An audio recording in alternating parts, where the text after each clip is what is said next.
Now this is the final of the 3 introductory lecture videos. There's going to be some repetition here.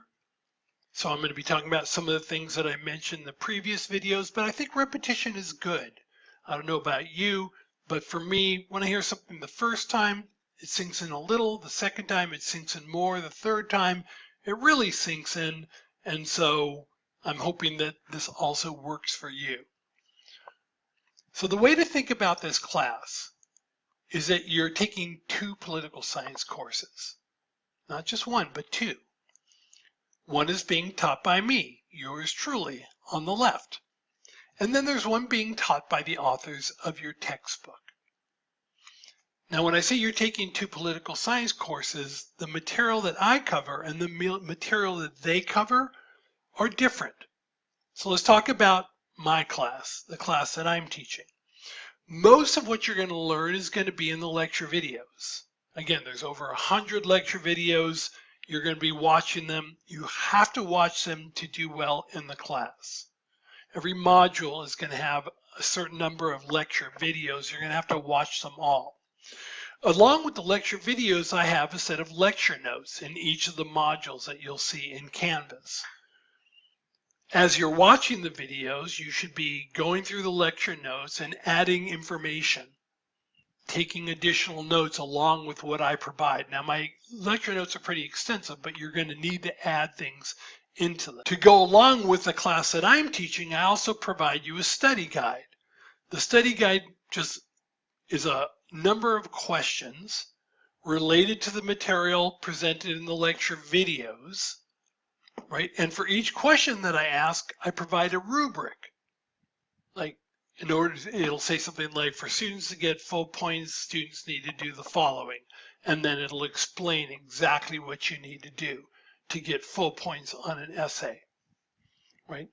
Lecture videos, the lecture notes, the study guide, these all are the class that I'm teaching. And then on the discussion board, you're going to write about the stuff that was talked about in the lecture video.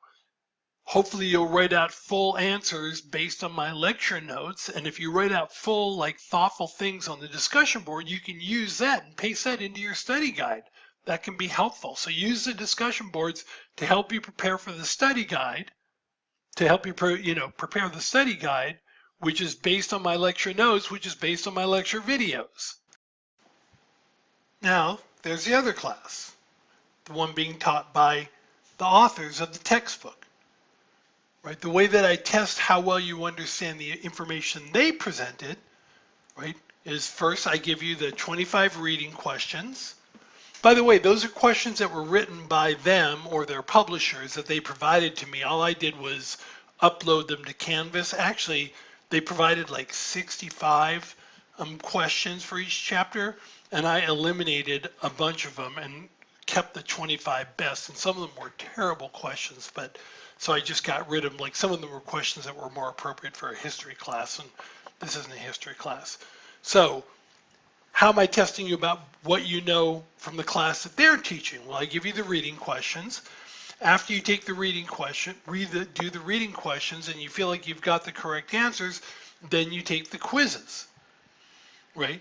Remember, once again, that you get to take each quiz twice, and Canvas will only record your highest score. Now here's the important part. When it comes to the exam, I'm going to be testing you on your knowledge of both classes. The essay questions on the exam are going to be based on the information in the lecture videos. You should be using your lecture notes and the study guide that you've hopefully completed to structure your answers to the essay questions. If you've really been on top of things, you've used the discussion board to help you elaborate on ideas, and you've used those and pasted them into your study guide and help yourself develop answers to the essay questions. That's testing the class that I'm teaching. The multiple choice questions are, again, going back to what the class that they're teaching.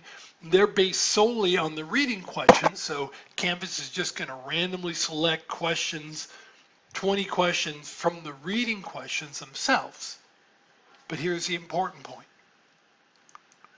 80% of your exam is based on your essays. 80%. Only 20% is based on the multiple choice questions. So where should you be focusing your energy? Where should you be spending most of your time? On the multiple choice questions or on the essays? Hopefully, if your math is any good, you said the essays. That's the main part of the class, focusing on the essays. And so that's where you should be putting your energy. So this is what I mean by you're taking 2 political science classes. One by me, one by the authors of the book. But I want you to understand that the key is that most of your grade is going to be based on what you do in my side of the class. And I can't stress this enough. You cannot do well in my class if you don't watch the lecture videos. It's impossible, right? Many students have tried it. Unfortunately, they usually find out the hard way after exam 1 that it's not going to work. So don't even try. So there you go. You're taking 2 political science courses, one from me that's incredibly fascinating, insightful, and one from the authors of your book, and the book is kind of boring, but it's an important way to learn. So there you have it. 2 political science courses. Okay? That's your introduction. Good luck in the class.